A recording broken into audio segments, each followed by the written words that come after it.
오늘은 제가 방송을 하면서 첫째 문재인, 둘째 류석춘, 셋째 홍준표, 이런 순서대로 맥락을 잡아서 이야기하겠습니다.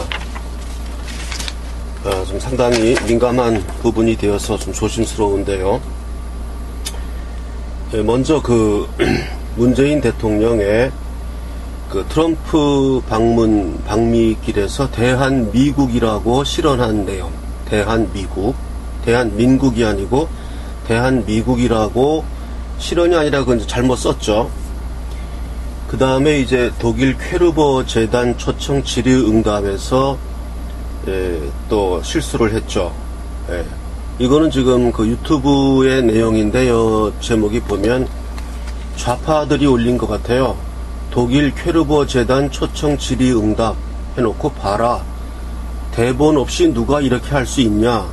굉장히 잘했다는 뜻으로 좌파 진영 사람들이 이 동영상을 유튜브에 올렸습니다. 어이가 없는 이야기인데요. 자, 왜 어이가 없는지 이제 이야기를 하겠습니다. 먼저 이제 제일 먼저 순서 문재인, 그 다음에 류석춘, 홍준표, 이런 순서로 이야기하겠습니다. 문재인 대통령이 대한미국이라는 실수를 했어요. 대한민국이 아니라. 그리고 독일 이 퀘르버 재단 초청에서도 실수를 한 게 뭔 얘기를 했냐면은 이 독일 여자 앵커가 질문한 내용은 한미 관계에 대해서 질문을 했어요. 한미 관계에 대해서 이제 앞으로 어떻게 되고 뭐 이런 걸 질문했는데 문재인 대통령은 시진핑에 대해서 뭐 엄청 3분 넘게 이야기를 하고 그냥 끝마쳤습니다. 3분 30초인가. 계속 뭐 한국하고 중국하고 사이에서는 이 사드 문제 이외에는 이견이 없다. 다 잘 맞고 있다. 그렇게 이야기하면서 사드 문제 해결이 제일 관건이다. 뭐 이렇게 답을 해가지고 그때 수행했던 강경화 또 누구죠? 또 이 뭐신가는 그 두 사람이 이렇게 가서 귓속말을 해가지고 당신이 지금 이제 동문서답한 거다 이렇게 얘기를 한 거예요. 그래가지고 이제 통역이 이제 독일말로 다 통역하고 나서 그러니까 이제 독일 사람들하고 이 앵커들은 벙찐 거죠. 한미 관계에 대해서 좀 이야기해 달라고 이게 질문을 했는데 뭐 엉뚱하게 한미 관계에 대한 얘기는 전혀 없고 한중 관계, 시진핑과의 관계, 사드 배치 문제가 제일 관건이다. 중국과 합의가 안 되어 있다. 뭐 이런 이야기. 그래서 이제 통역이 다 끝나고 나니까 기다렸다가 이제 다시 이제 뻘쭘해가지고 이제 한미 관계에 대해서 한 40초 이야기를 했어요. 그래서 이러한 동영상을 보고 이 좌파 애들은 봐라. 대본 없이 누가 이렇게 할 수 있겠느냐. 뭐 이렇게 또 칭찬을 하는 거 보면 제가 상당히 오래전에 올린 동영상에서도 이야기했던 게 노무현 대통령이 자살한 사건은 좌파에게는 굉장히 수치스러운 사건인데 오히려 이 사람들은 그것을 굉장히 자랑스럽게 이야기한다. 참 어이가 없다. 이렇게 제가 이야기를 한 적이 있었고요. 지금 이 영상 또한 마찬가지입니다. 이런 영상을 놓고 자랑스럽게 생각한다는 것은 그건 너무 웃기는 일이에요. 좌파의 사람들은 도덕적 감수성, 어떠한 도덕적 선악 감수성, 이런 게 상당히 박약한 사람들이 좌파를 하는 것 같습니다. 자, 그러면 제 나름대로 분석을 하겠습니다. 그러면 왜 대한미국이란 실수를 했느냐? 대한민국이 아니고 대한미국이란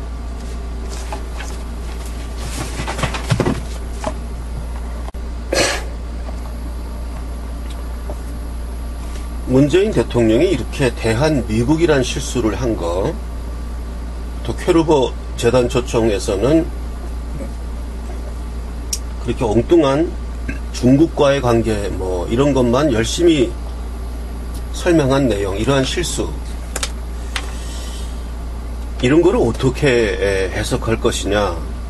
그러니까 저는 결론부터 얘기하면은 이 사람 머릿속에는 그 한중 관계로 가득 차 있는 거예요.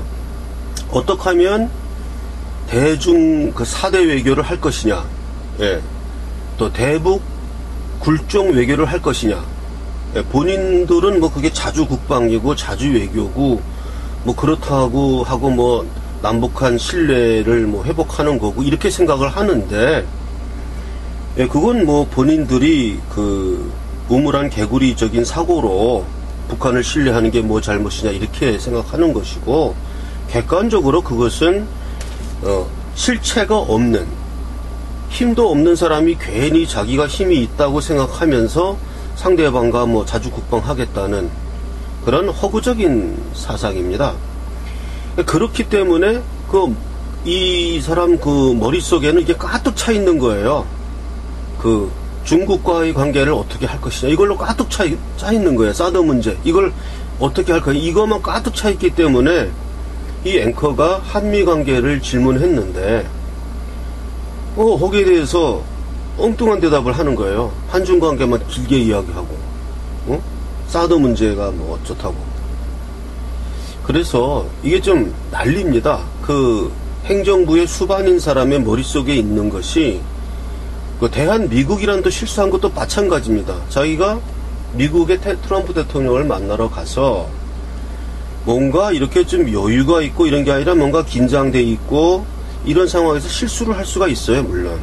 그런데 그 실수 속에서 이렇게 대한미국이라는 그 좌파들이 쓰는 그 용어죠. 이런 것이 튀어나왔다는 것은 그 깊숙이 그 잠재적으로 숨어 있는 겁니다. 그것이 반복되어서 대한미국이라는 것이 반복된, 학습된 것이 우리가 잠꼬대 할 때 튀어나오듯이 그렇게 실수하는 그 장면에서 튀어나오고, 이거 뭐 너무 엄격한 거 아니냐 하고 반문할 수 있을지는 모르지만은, 분명히 그러한 걸 엿볼 수가 있습니다. 퀘루버 재단 초청, 여기서도 그런 걸 엿볼 수가 있어요. 이 사람 머릿속엔 그것이 가득 들어가 있습니다. 자, 그래서 제가 이 두 번째 주제, 오늘은 그 이제 테마를 적어서 내려가는데, 문재인 대통령이 이러한 어떠한 그 지금 상당한 우리 그 진정한 국민, 우파 보수 국민에게 상당한 지금 그 불안감을 좀 심어주고 있고, 많은 이런 동영상이나 이런 데서 지금 태극기 시민들이 많이 불안해하고 있습니다. 그러는 가운데 그 류석춘 자유한국당 혁신위원장이란 분이 나타났죠. 류석춘 혁신위원장이란 분이 나타나셨죠.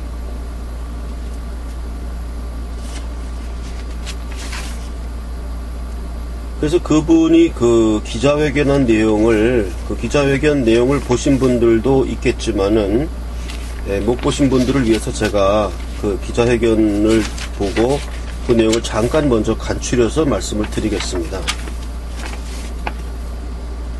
류석춘 씨가 이제 그 박근혜 대통령의 탄핵에 대한 평가를 정치적 실패에 대한 과도한 정치적 보복이며 실체가 없는 그러한 잘못된 탄핵이다 라고 기자회견에서 밝혔어요. 그리고 이분은 이 탄핵의 본질을 정치적 그러니까 실패에서 비롯되었는데, 왜 정치적 실패를 비롯되었는데 이것이 탄핵으로 이어졌느냐.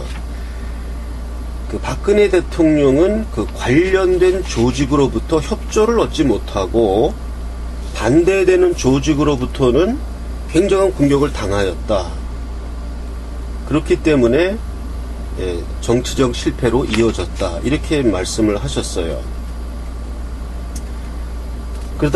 그래서 또 말씀하신 것이 국정농단이란 단어는 잘못된 단어다. 농단인지 아닌지를 모르는데 이걸 농단이라고 부르면 안 되느냐? 안 된다. 국정 실패라고 불러야 된다.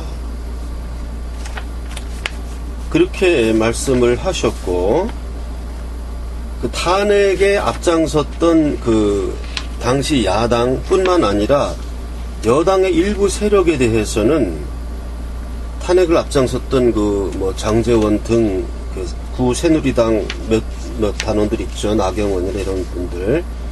당의 가치를 공유하지 않은 거기 때문에, 이런 게 말이 안 되는 것이다.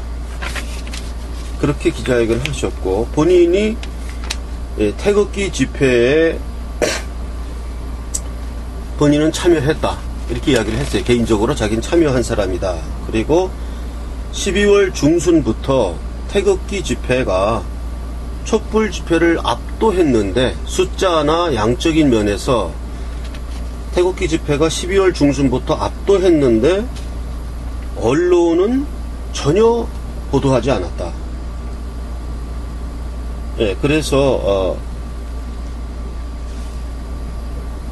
제가 덧붙이는 얘기는, 이분의 기자회견 내용이 아니고 제가 덧붙이고 싶은 얘기는, 저는 이 언론을 내란죄의 주체로 봅니다. 저는 언론은 내란죄의 주체로 봅니다. 또 계속 이 기자회견을 이어가셨어요. 그래서 정권을 잡아야 한다. 그 해결 방안은 뭐냐? 정권을 잡아야 한다. 그 정권을 못 잡으면 어떻게 됩니까? 이렇게 기자가 질문하니까, 그러면 못한다 이겁니다. 아주 굉장히 아주 명확한 답변을 하시더라고요. 정권을 잡아야 한다. 그래서 내년 6월에 지방자치선거가 있는데 그때 승리해야 한다.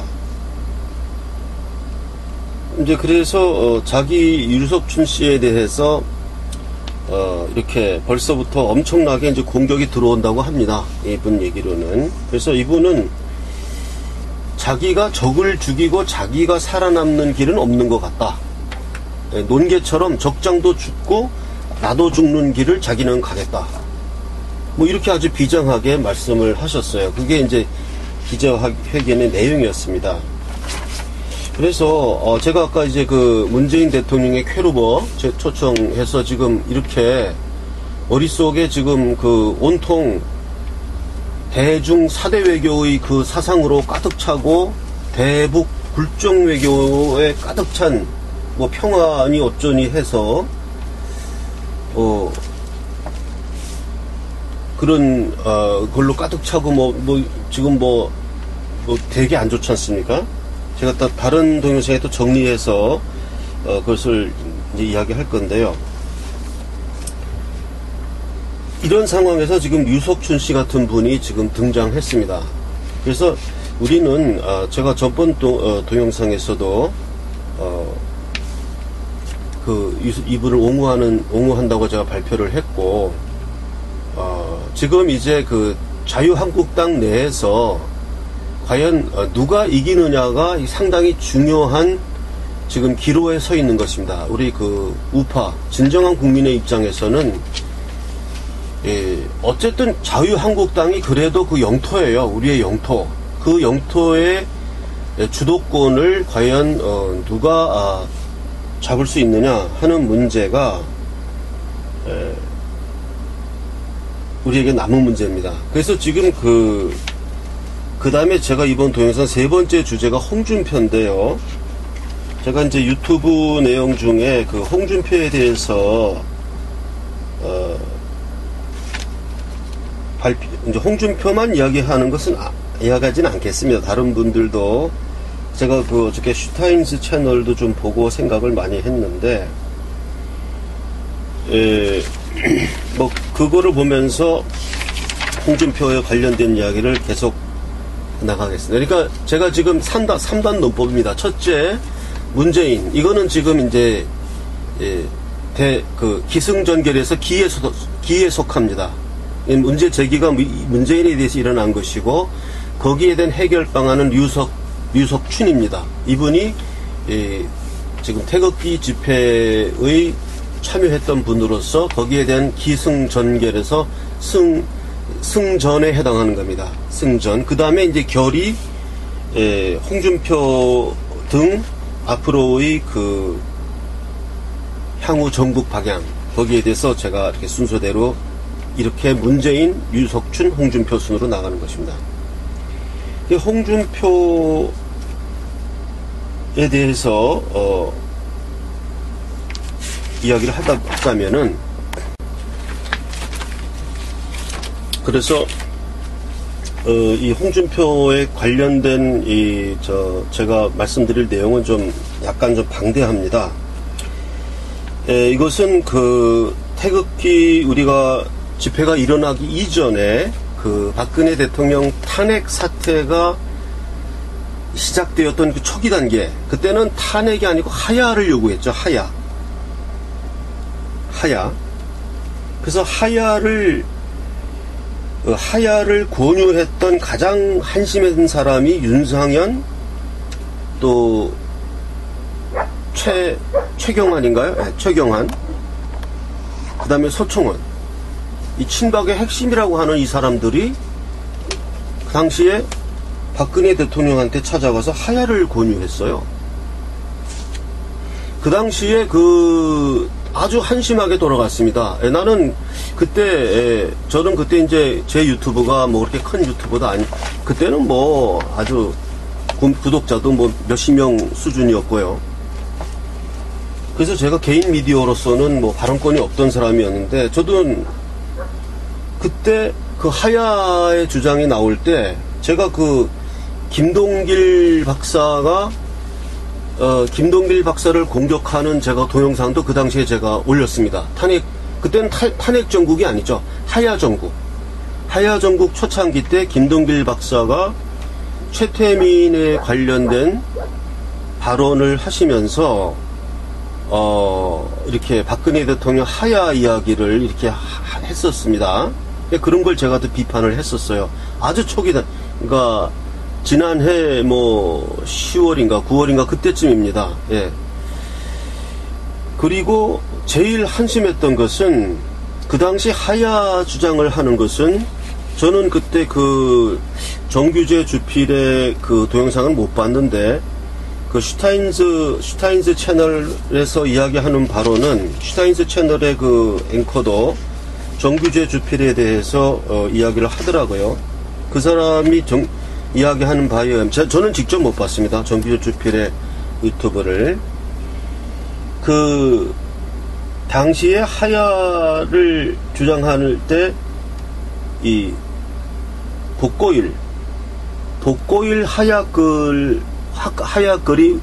그때 이제 떠올랐죠. 복고일이라는 사람이 박근혜 대통령이 하야해야 된다, 이런 이야기를 했을 때에 정규재 주필은 그 복고일의 하야글에 대하여 전적으로 동감하되 다만 질서 있는 퇴진을 원한다, 그러한 입장을 했다고 합니다. 이 슈타인즈 채널에 의하면, 당시 그 하야 정국에서는 모든 사람들이, 또 더욱이 국가 원로란 사람들까지 뭐 떼지어 가가지고 박근혜 대통령한테 뭐 하야를 해야 된다, 이런. 당시 하야 정국에서 박근혜 대통령에게 모든 사람들이 입을 모아서 최경환, 윤상현, 서청원, 이런 골수 친박이라는 사람들마저도 하야를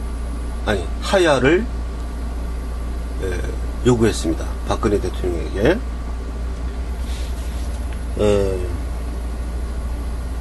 그러니까 또 박근혜 대통령마저도 그 3차 담화에서 국회에다가 나의 거취를 맡기겠다, 이상한 발언을 하셨어요. 그거는 상권 분립 국가에서 왜 대통령이 자신의 거취를 국회에다 맡깁니까? 그 상권 분립이 어긋나는 거예요. 아니, 국회는 탄핵 소추를 하면 되는 거예요. 탄핵 소추 가결시키고 그 다음에 결정을 우리나라 헌법에서는 헌법재판소에서 하게 돼 있는 겁니다. 그러니까 나의 거취를 국회에다가 맡기겠고 적법 절차에 따라서 하겠다. 이렇게 해서 하야는 거부했지만 굉장히 모호한 발언을 했습니다. 그 상당히 안 좋은 발언이에요. 왜 대통령의 거취가 상권 분립 국가에서 이게 뭐 우리가 내각 책임제도 아니고 좀 이상한 아주 안 좋은 발언이었습니다. 그러니까 제일 한심했던 게 뭐냐면 하야 정국에 있어서 박근혜 대통령을 옹호하고 끝까지 투쟁하겠다. 그럼 법대로 하려면 탄핵으로 가자. 우리가 탄핵을 저지하겠다 그러고 탄핵을 저지했으면 탄핵이 저지되었습니다. 그 당시 새누리당 의석수만 가지고도 그렇게 됐으면 아무 일도 없는 건데 이게 지리멸렬하게 돼가지고 탄핵이 가결되는 정말 웃지 못할 일이 일어났어요.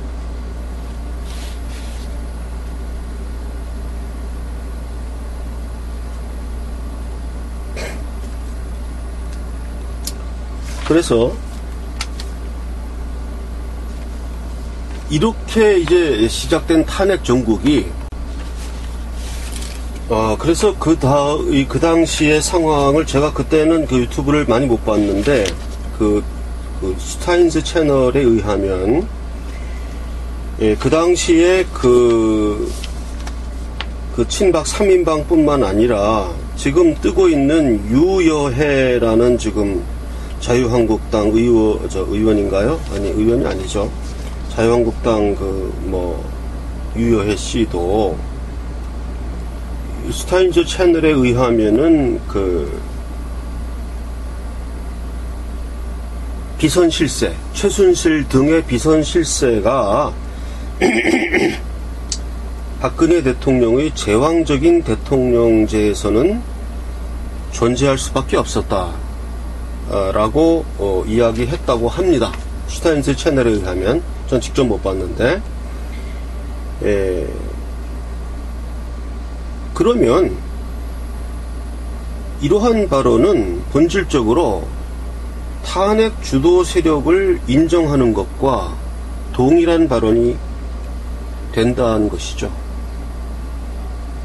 그러니까 제가 이런 말씀 드리는 건 뭐냐 하면 그 하야 정국, 탄핵 정국 시작되긴 하야 정국에서 그래도 제대로 박근혜 대통령에게 하야고 뭐고 아무것도 안 됩니다.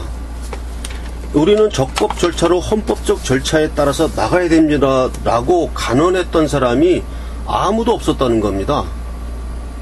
유여해 같은 사람도 비선실세가 제왕적 대통령제가 존재에서는 존재할 수밖에 없었다라고 이러한 식의 발언을 해서 그 최순실 사건의 그 비선실세라는 것은 지금 어느 정권에서나 있을 수 있고 그러한 조직이 없었던 정권은 하나도 없습니다. 마치 참외밭에 참외서리 하는 거는 언제나 있었던 일인데 유독 이번에만 참외가 없어졌다고 따지고 드는 거랑 똑같은 거예요, 이게. 그거를 또 이렇게 인정하는 사람들은 이게 좀 잘못된 거. 이거 아주 이게 작은 일 같지만 좀 문제가 있어요. 이거 조금 다른 이야기지만 제가 이제 해외 교포로부터도 이제 국제 전화를 좀 받았는데 그분이 이화영 목사님에 대해서도 이야기를 하셨어요. 왜 이화영 목사님은 홍준표를 이렇게 지지하느냐. 이화영 목사님 본인도 아마 그런 질문을 많이 받을 겁니다.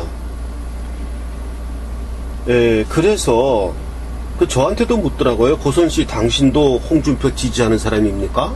이러면서 당신이 홍준표 지지하는 사람이면은 자기는 나한테 지지를 다 철회하겠다 이렇게 또 이야기 하시더라고요. 그래서 제가 하여간 제 그 방송을 쭉 더 지켜보십시오. 제 입장이 무엇인지 알게 될 것입니다. 이렇게 말씀을 드렸는데요.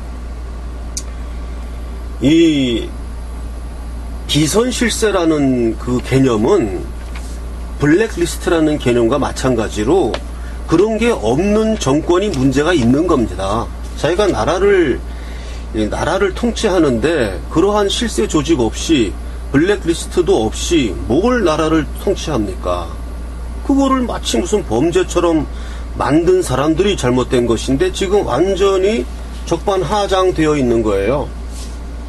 예, 그래서 나는 유여해 씨 같은 분도 사죄 방송을 해야 됩니다. 이게 슈타인즈 채널 얘기가 맞다면 박근혜 대통령의 제왕적 대통령제 하에서는 비선 실세가 존재할 수밖에 없었다라고 하는 발언은 사죄해야 됩니다. 예, 저도 분명히 깨끗하게 사죄했어요. 내가 박근혜 대통령이라고 호칭하지 않고 박근혜라고 호칭했던 것을 한마디로 사죄합니다라고 제가 깨끗이 사죄했습니다. 저도. 예, 우리가 물론 거기다 대고 제가 계속 난 그런 뜻이 아니었다라고 이야기할 수도 있어요. 그러나 그 말을 들은 사람들은 그런 말로 안 들었기 때문에 그걸 해결할 수 있는 방법은 사죄밖에 없습니다.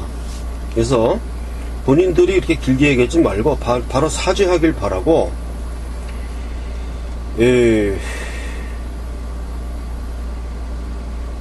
결국 그 탄핵 정국이 시작되는 하야 정국에 있어서 박근혜 대통령을 도와준 사람은 아무도 없었어요. 국가 원로부터 최경환, 소총원, 윤상현이라고 하는 신복이라고 하는 그런 사람들도 박근혜 대통령에게 그렇게 신화적인 그런 이야기를 하지 않고 하야하고 무슨 질서 있는 퇴진 이런 이야기를 하고 그랬습니다.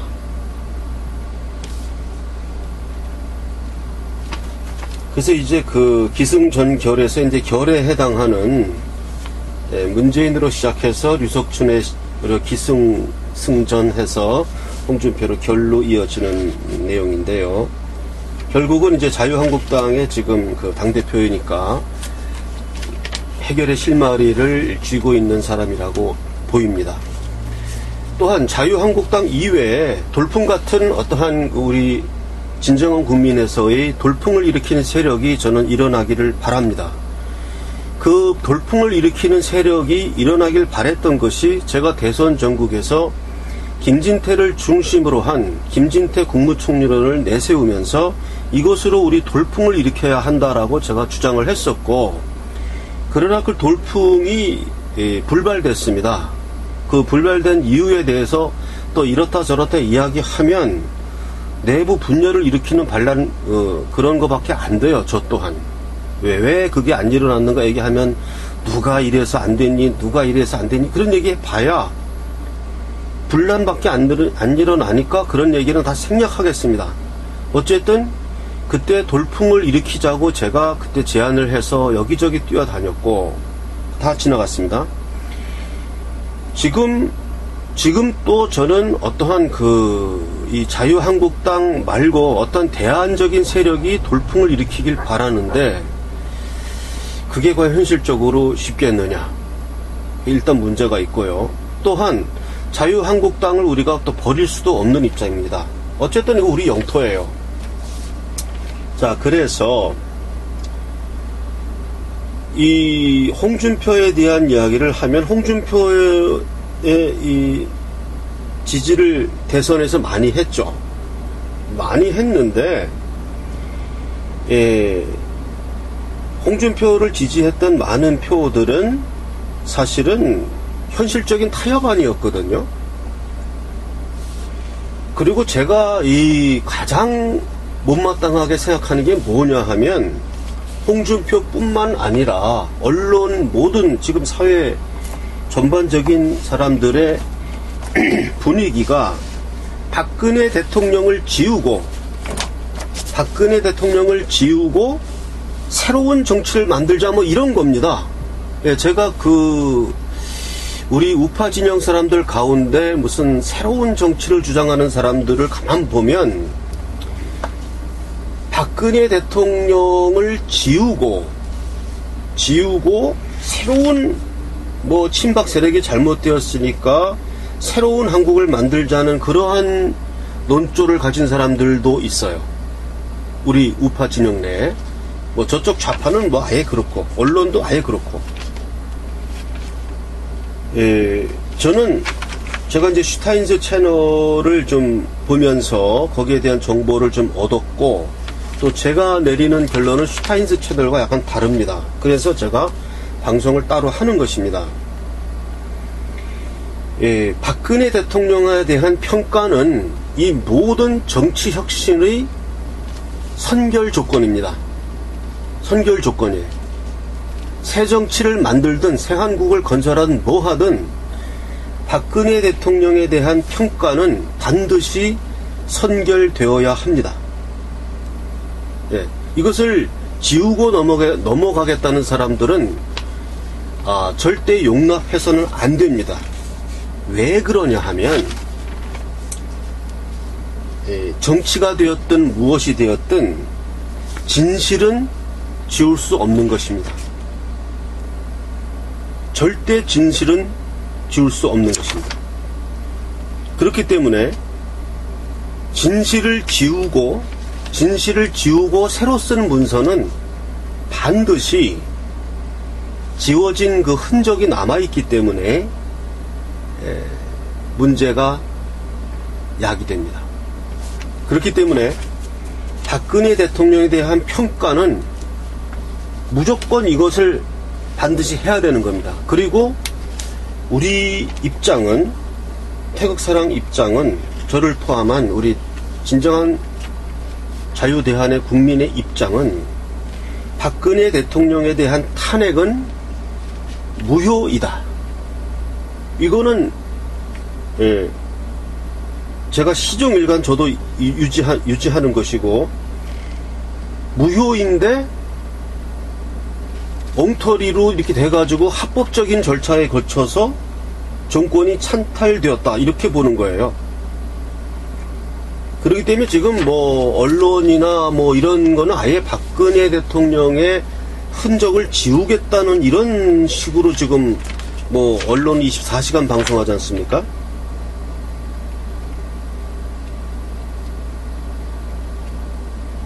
그래서 이 홍준표에 대해서 많은 그 문제점이 있습니다. 홍준표 후보는 이 태극기 세력에 대해서 너희들이 가봤자 내 손아귀에 있다. 결국은 나를 찍을 것이다. 찍어야만 할 것이다. 이렇게 수를 보고 그 사람 수가 맞았어요.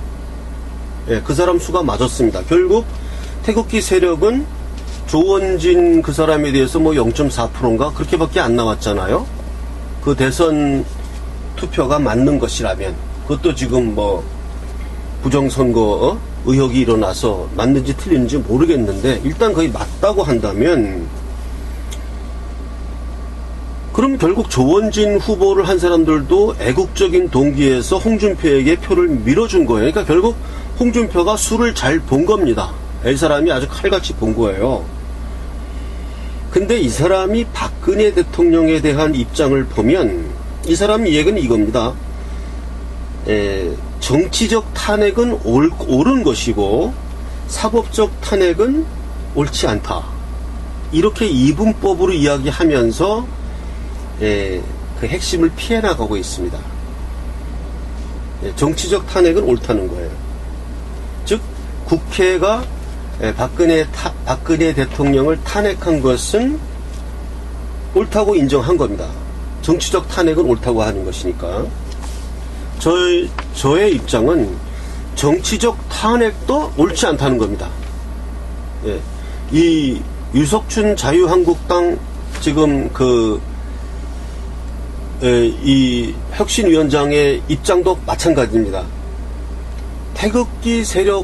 태극기를 들고 운동했던 분은 자기를 포함해서 박근혜 대통령 탄핵을 굉장히 억울한 일이라고 생각하고 있다.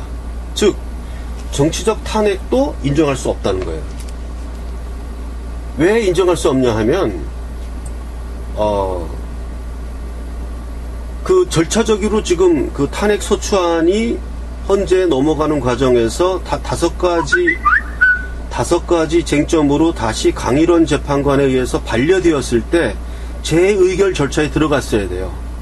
그 전까지는 맞습니다. 그 전까지는 박근혜 대통령 탄핵 수출하는 의결했으니까 뭐 234표인가 가결된 것까지는 인정해 주겠다 이겁니다. 그것이 무슨 뭐 겁박에 의한 것이었든 뭐했든 간에 그것까지는 맞습니다. 그런데 강일원 재판관이 그거를 5개의 쟁점으로 취합해서 정리하는 그 과정은 잘못된 거예요.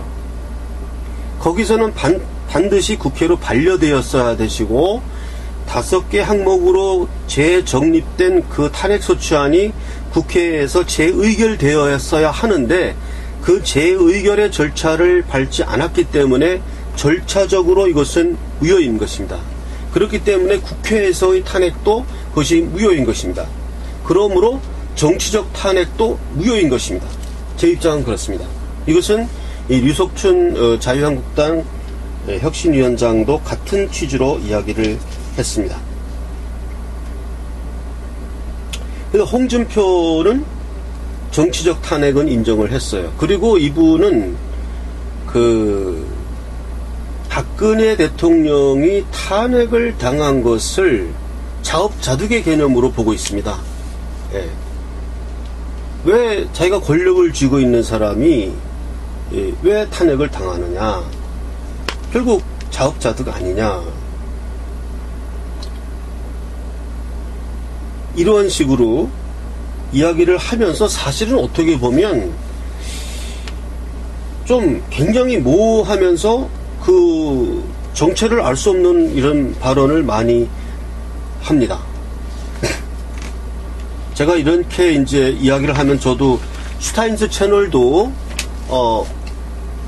굉장히 많은 그 홍준표 지지자들로부터 그 항의를 받았다고 하는데 저도 뭐 항의를 받을지는 모르겠습니다. 그러나 제가 이런 이야기를 하는 것은 앞으로의 전국에서 우리 보수 우파 진정한 국민의 세력이 승리하려면 적당히 넘어가서는 2% 부족한 결집밖에 이루어지지 않습니다. 제가 그 대선 전국에서 홍준표는 대선에서 질만큼의 표만 얻을 것이다 라고 동영상을 올렸다가 엄청난 그 항의를 받고 바로 내렸습니다. 제가 그것을 그 동영상을 올렸던 동기는 홍준표를 저지하겠다는 게 아니고 홍준표 당신은 지금 상태로 대선에 임하면은 떨어지기 좋을 만큼만 표를 얻고 떨어지니까 그렇게 하면 안 되고 김진태 국무총리론을 받아들이고 태극기 세력을 아주 적극적으로 품어 안아야만 이 대선에서 승산이 있다. 그 얘기를 제가 한 거예요. 근데 그거를 홍준표 지지하는 사람들은 엄청나게 당신 지금 해방 놓는 거냐? 좌파냐? 뭐 이러면서 그래서 제가 할 수 없이 지금 상황에선 이렇게 내가 동영상을 올려봐야 이 대세에 오히려 마이너스가 되겠다는 생각을 해서 내렸습니다. 어쨌든 대선은 실패로 끝났고요. 앞으로 태극기의 부흥이 있으려면은 이 박근혜 탄핵을 정당화하는 이거는 반드시 발본색원에서 바로 잡아야 합니다. 그리고 박근혜 대통령 탄핵은 잘못된 것이며 무효인 것이라는 것이 지금 이제 그걸 입증한다고 그래서 대통령 그 자리에 다시 문재인 내려와라 하고 박근혜 대통령이 대통령으로 취임할 길은 없습니다. 없다고 하더라도 박근혜 대통령 탄핵은 무효라는 것을 우리가 기본 베이스로 깔고 그것을 우리가 거기에 대한 그 공유 개념을 가져야 됩니다. 이 개념을 가지지 않는 자, 그런 자들이 아무리 세력을 얻고 판을 앞으로 짜 나아간다고 하더라도 그 세력은 반드시 필패합니다. 그렇기 때문에 제가 그 세력을 위해서도 이야기하는 거예요. 그 세력을 위해서도 반드시 박근혜 대통령을 지우는 방향으로 가면 안 된다. 지워서는 안 되고 그 실체를 드러내서 얼만큼 잘못했고 얼만큼 잘했고 무고한 건 무고한 것을 밝혀내서 그 토대 위에 새로운 정치, 새로운 한국, 새로운 보수 질서를 세워야만 우리 태극기 세력이 내년도 그 지자체 지방 거기서 이길 수 있지. 그렇게 하지 않으면 또 집니다. 또 져요. 적당히 질 만큼만 표를 얻고서 결국은 좌파에게 지고 말 것입니다. 저는 우리가 이길 수 있는 길을 이야기하는 겁니다. 그래서 그러나 홍준표 입장에서는 자기가 지금 아쉬운 게 없다고 생각하는데 그게 어리석은 겁니다. 본인은 아쉬운 입장에 있어요. 아쉬운 입장에 있는 겁니다.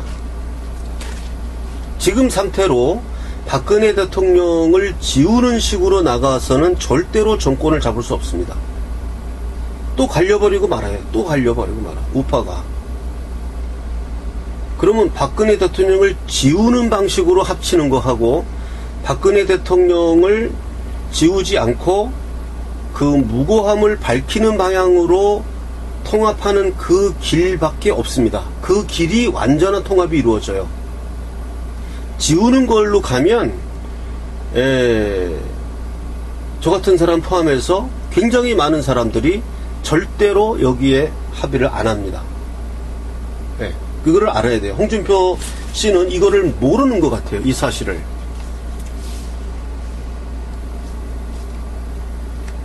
홍준표 씨는 초기부터 그 태극기 세력에 대해서 부정적 평가를 갖고 있었고, 알아야 될 것은 홍준표 씨에게 몰아주었던 24%의 지지라는 것은 홍준표 씨를 지지해서 한 것이 아니라 현실적인 판단에 의해서 애국심으로 태극기 세력이 홍준표 씨에게 밀어주었던 것입니다. 제가 오늘 방송에서 문재인, 유석춘, 홍준표 이 세 사람을 기승전결로 엮어서 지금 요새 굉장히 문제되고 있는 한미관계 트럼프 회담으로부터 시작해서 문재인 대통령의 유럽 순방, 거기에서의 그 퀘르버 초청 기자회견 및 그 위에 있었던 유석춘 자유한국당 혁신위원장, 그 다음에 홍준표 자유한국당 대표, 지금 이것이 우리 지금 태극기 세력과 굉장히 우리의 지금 현 좌표예요. 그래서 제가 지금 두서없이 이야기를 쭉 했습니다. 그래서 최종적으로 결론을 내리면 지금 언론 어디에 봐도, 그리고 또 무슨 저 장제원이라든지 뭐 이런 사람들 보면 뭐 탄핵을 그러면 부정하는 것이냐, 응? 헌법재판소의 결정을 부정하는 것이냐, 이렇게 이야기를 합니다. 제가 뭐 실정법상 어떻게 될지는 모르겠는데 제 소신을 이야기하겠습니다. 헌법재판소의 결정을 인정할 수 없습니다. 이거 뭐 이런 뭐 개인적인 소신이기 때문에 자유롭게 이야기할 수 있다고 저는 생각하는데요. 헌법재판소의 결정은 합법성은 있되 정당성은 없다는 것이 제가 태극사랑신문 고선의 정치 칼럼에서 밝힌 바입니다. 합법성은 있어요. 그러니까 저는 실정법상 안전합니다, 이렇게 이야기하기 때문에 합법성이 있다는 거예요. 헌재의 결정은 합법성이 있다. 그러나 정당성은 없다. 정당성이란 것은 누구나 그거에 대해서 수긍할 수 있고, 무식한 사람이든 유식한 사람이든 그래 하고 끄떡일 수 있는 그것을 정당성이라고 하는 것이죠. 그게 없습니다. 정치는 법의 세계가 아닙니다. 합법성만 지켜가지고 정치가 되는 게 아닙니다. 정치는 민사재판이 아니에요. 누구의 소유냐 따져주는 게 아닙니다. 합법성을 넘어서는 정당성은 더 넓은 개념이죠. 그거를 가진 결정을 내려야 하는 것입니다. 그게 없다는 것입니다. 그것이 없을 때는 반드시 그 기회비용을 치러야 하는 것이고, 치르지 않는다면 미래는 없습니다. 계속 그냥 악순환 가는 거예요. 결론을 맺겠습니다. 박근혜 대통령에 대한 박근혜 대통령 지우기, 흔적 지우기, 이러한 식으로 자유한국당이 가면 안 된다. 그렇게 가려는 자들이 있습니다. 바른정당 갔다가 돌아온 사람들. 이 사람들은 그런 운동을 열심히 할 거예요. 지금 자유한국당이라는 그 안에는 홍준표의 세력, 지금 유석춘 혁신위원장, 그 다음에 뭐 장제원, 무슨 또 뭐 김성태 이런 사람들, 탄핵 주도 세력들, 뭐 나경원 이런 사람들, 이런 사람들은 이제 탄핵을 주도했던 사람들이니까 박근혜 대통령을 지우려고 하죠. 이 지금 3파전이 지금 자유한국당 내에선 이루어지고 있는 것이고, 우리 지금 날이, 제가 오늘 아침에도 원장님에게 지금 우리 태극기 시민들이 많이 지금 힘이 딸리고 있냐, 지금 이제 여쭤봤는데, 날이 덥고 힘들더라도 우리가 이 자유한국당을 포위해야 됩니다. 자유한국당을 포위하고 그 안에서 싸우고 있는 이 유석춘 자유한국당 혁신위원장을 우리가 지원해야 됩니다. 그 힘이 돼요. 우리가 이 자유한국당을 포위해서 유석춘 자유한국당 이 선봉대장이 싸우러 들어갔으니까 이분을 우리가 지원해야 됩니다. 그리고 이 자유한국당이라는 성을 우리가 뺏어야 됩니다. 네, 성을 뺏고 또 하나 더 만들고, 성을 하나 더 만들고 밖에다, 네, 그렇게 해서 쳐들어가야 됩니다. 거기에 대한 대전제는 박근혜 대통령에 대한 탄핵은 무효이다. 이걸 재평가해야 된다. 이거를 끝까지 내밀고 상대방은 끝까지 부인할 겁니다. 그럼 헌법재판소의 결정을 부인하는 것이냐? 부인하지 않는다. 합법성이 있다. 그러나 정당성이 없다. 이렇게 받아치는 겁니다. 너희들은 합법성은 있다. 그래. 아니, 헌법재판소에서 8대0으로 결정했으니까 합법적이죠. 그 합법적인 결정에 따라서 대선했으니까 또 뭐 42%인가 얻었잖아요. 합법적으로 대통령 됐죠. 자, 정치라는 것이 합법성만을 가지고 하는 게 아닙니다. 정당성이 있어야 되는 겁니다. 정당성을 가지지 못한 합법성만을 가진 군주는 모두 패주로 전락했습니다. 패주. 이 사실을 알아야 돼요. 이상입니다. 그동안 바빠서 계산을 못했는데요. 인지대를 납부하고 남은 돈을 계산을 했습니다. 그래서 인지대를 납부하신 분들에게 10%를 환급해 드릴 수 있습니다. 그러니까 10만원을 인지대로 납부하신 분에게는 만원을, 5만원을 인지대로 보내신 분에게는 5천원을 보낼 수 있습니다. 그래서 몇 분 환급을 해드리려고 했는데 계좌 오류가 나왔습니다. 계좌가 없는 계좌라고 나오고, 또 많은 분들이 본인이 환급받을 계좌를 저한테 보내질 않았어요. 그래서 다시 한번 방송을 합니다.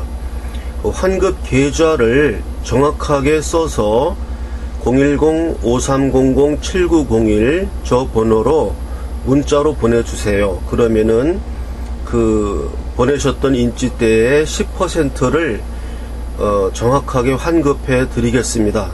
그러니까 가능하면 국민은행 계좌로 보내주시면 수수료가 안 들겠습니다. 이 방송을 보시는 분들께서는 인지대 환급 계좌를 정확하게 보내주시기 바랍니다.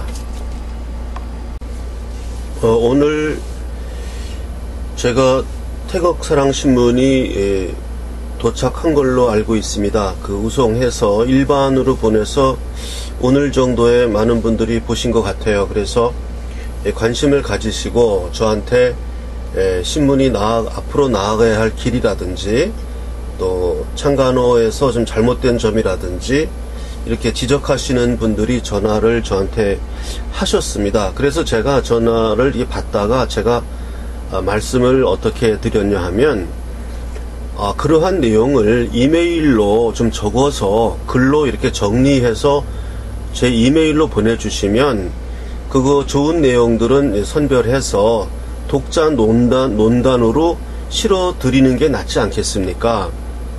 저하고 1대1로 전화로 이렇게 토론해서 제가 그 토론을 거부하는 것이 아니고 제가 또 이렇게 저희 태극사랑 방송이 다른 이렇게 생중계하는 방송처럼 시청자와의 대화를 이렇게 지금 유튜브로 방송하는 시간이라면 제가 얼마든지 전화를 받아서 그 전화 내용이 유튜브에 나가도록 그렇게 하겠는데, 저희는 지금 그런 방송이 없지 않습니까? 없고 그냥 제가 선생님하고 1대1로 이렇게 토론을 한다는 것은, 아 그렇습니까 하면서 이렇게 서로 이해하고 넘어가고 그걸로 끝나니까 좀 아쉽다.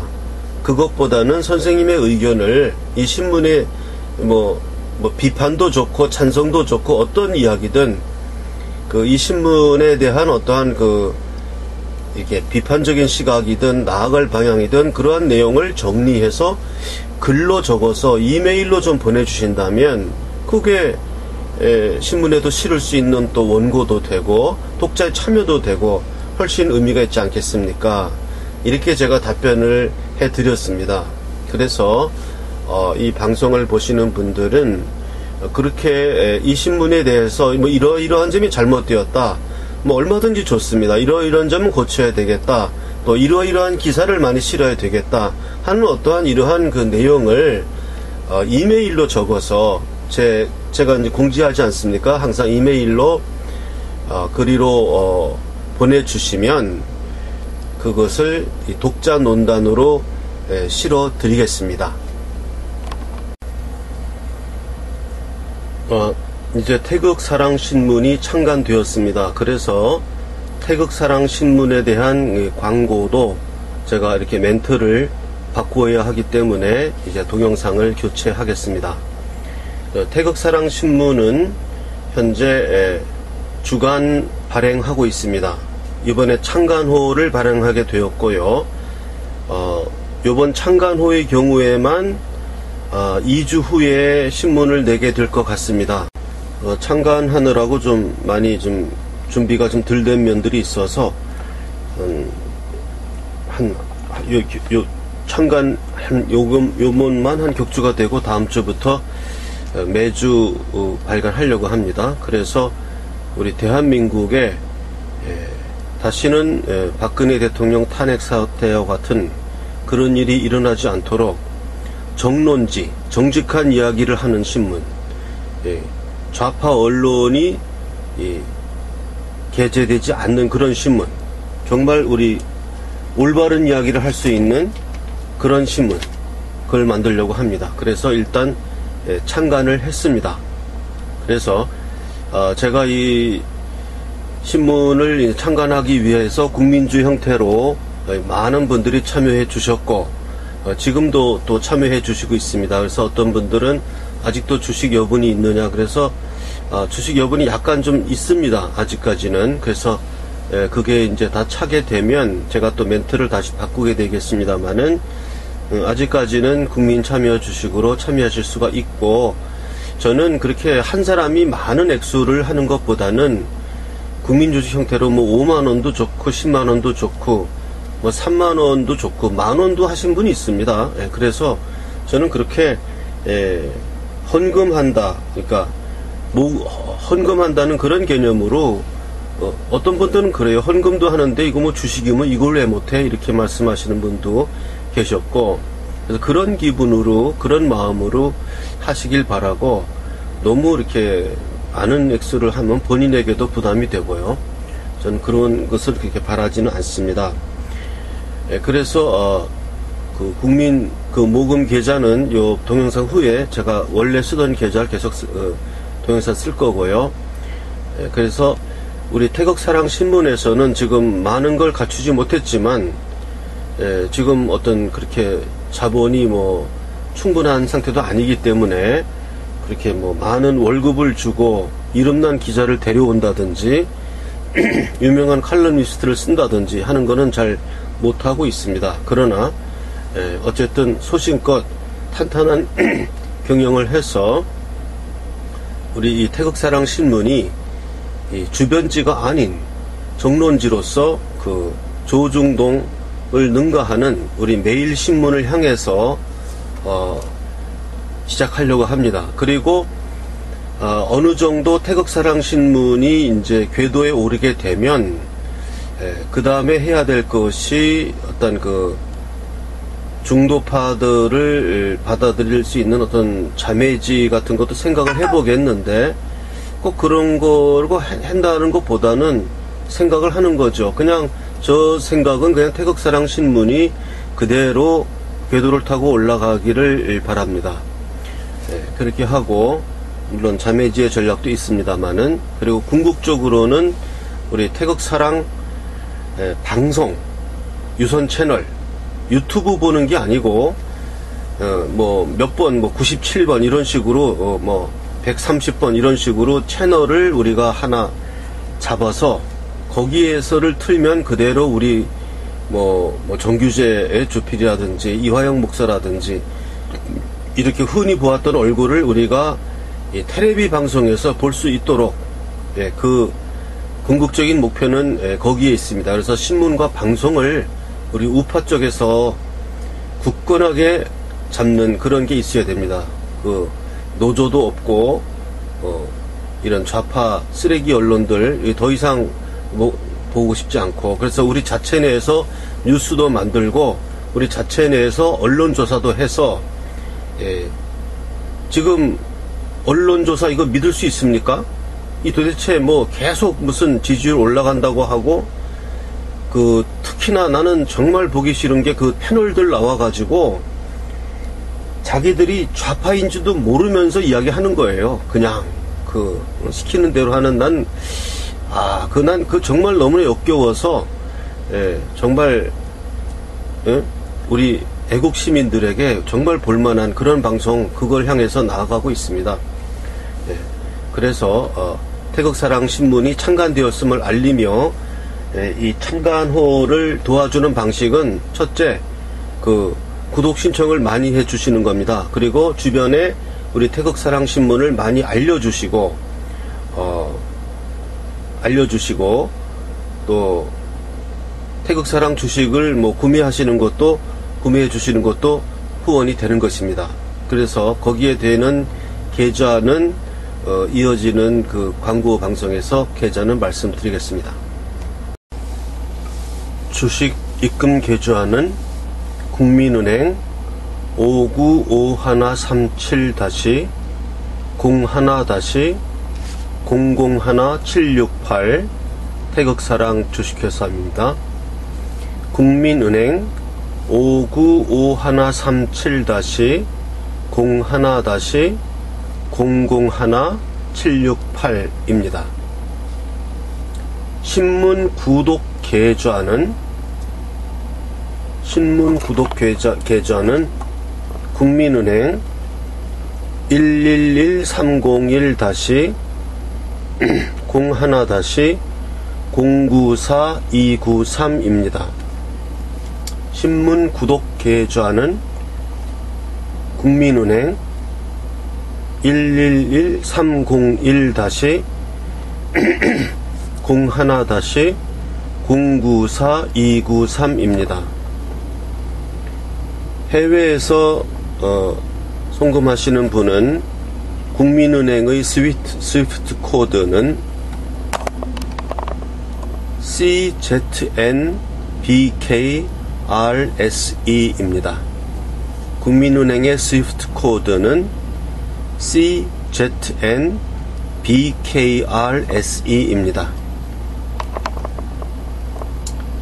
개인 계좌, 저희 개인 계좌, 개인 후원을 위한 개인 계좌는 새마을금고 3904-09-0139-429입니다.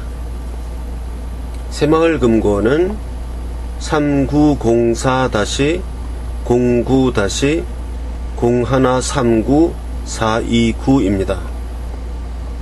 제 개인 계좌 국민은행 계좌는 812-21-0374-284 국민은행 812-21-0374-284 284입니다. 예금주는 제가 쓰는 본명이 고선이고요. 호적상 이름은 고승근으로 되어 있어서 예금주는 고승근으로 표시 나옵니다. 그 다음에 제 개인 전화는 010-5300-7901입니다. 제 개인 전화는 010-5300-7901입니다. 태극사랑 신문사의 전화번호는 010-4378-4044입니다. 010-4378-4044입니다. 이것은 신문사 전화번호인데요. 지금은 제가 이제 구독자 수가 적으니까 제가 두 개를 다 갖고 다니지만, 이제 구독자 수가 늘어나서 제가 그것까지 할 수 없게 되는 시기가 오면 신문사 전화는 직원이 받게 될 것입니다. 그럼 신문사 구독이라든가 뭐 입금 내역 이런 거 확인은 신문사 전화를 통해서 직원과 하게 될 것입니다. 지금은 제가 두 개를 다 갖고 혼자서 일을 하고 있습니다. 사서함 알려드리겠습니다. 사서함은 안산시 안산우체국 사서함 103호입니다.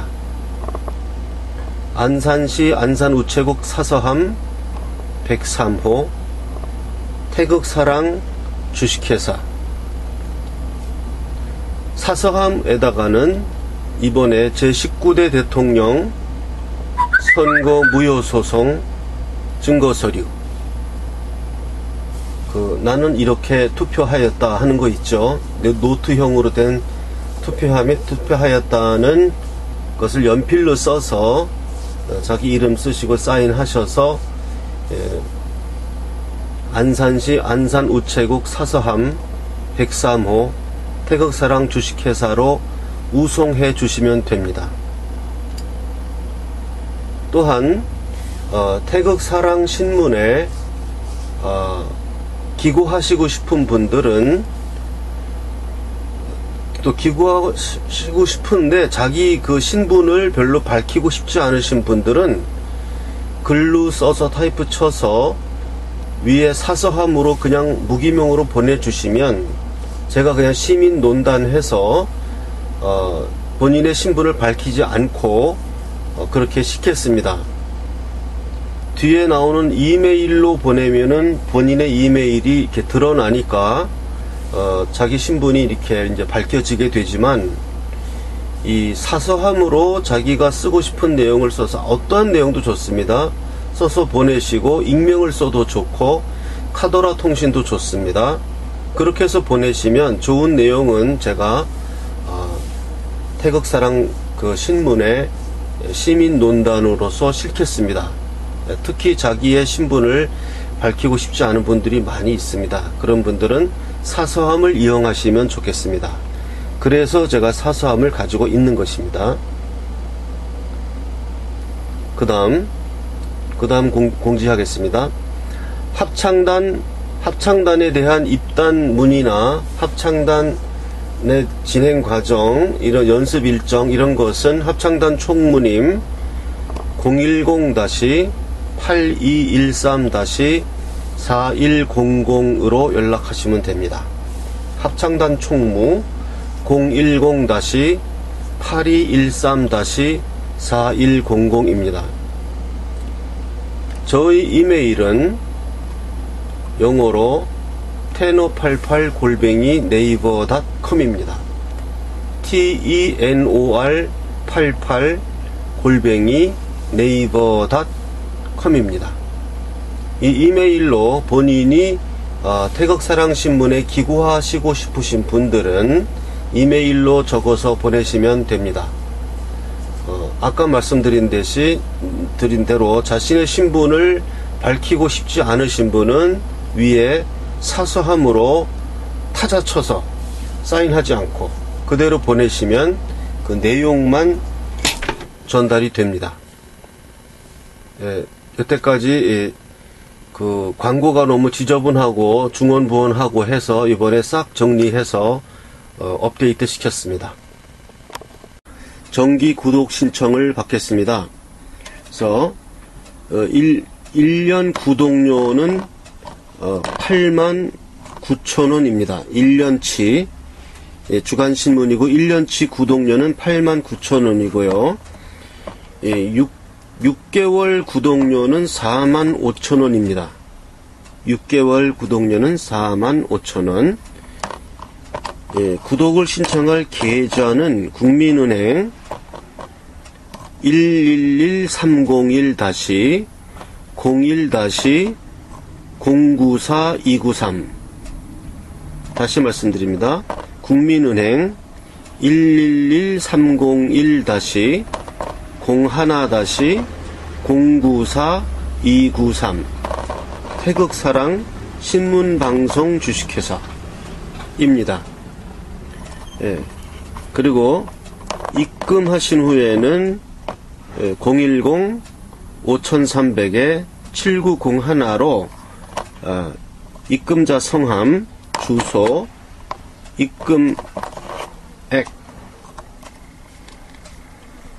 입금자 성함, 주소, 입금액을 문자 메시지로 보내주시면 되겠습니다.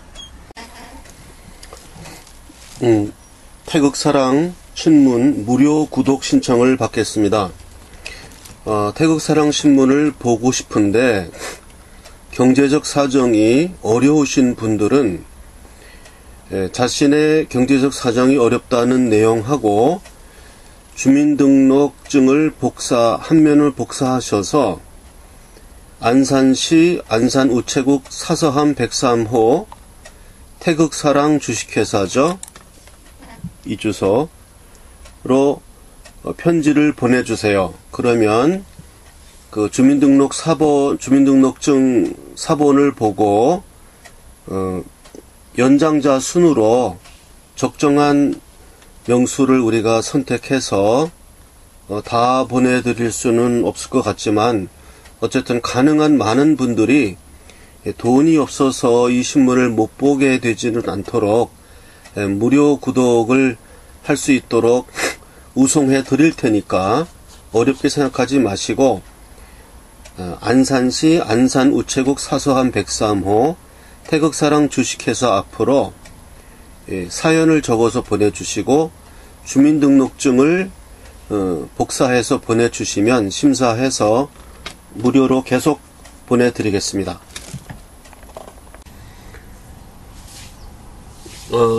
제가 전화를 많이 받는데요.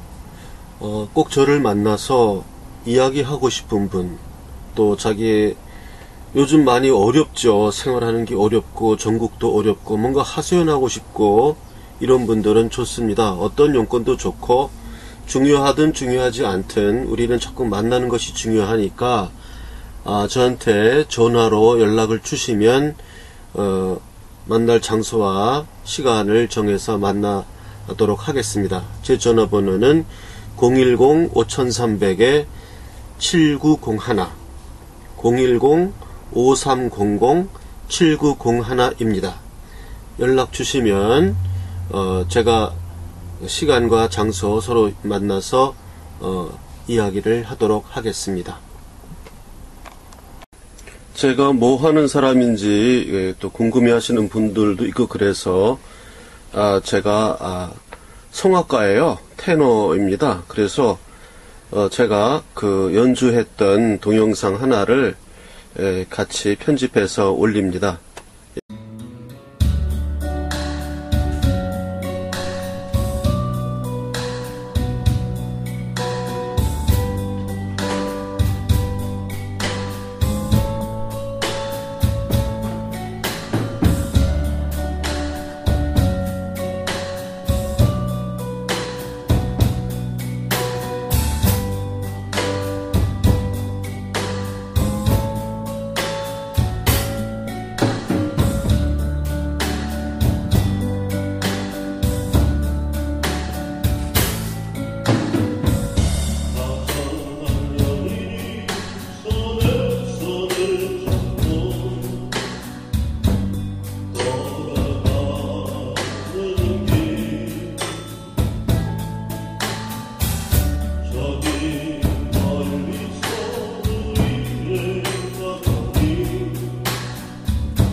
그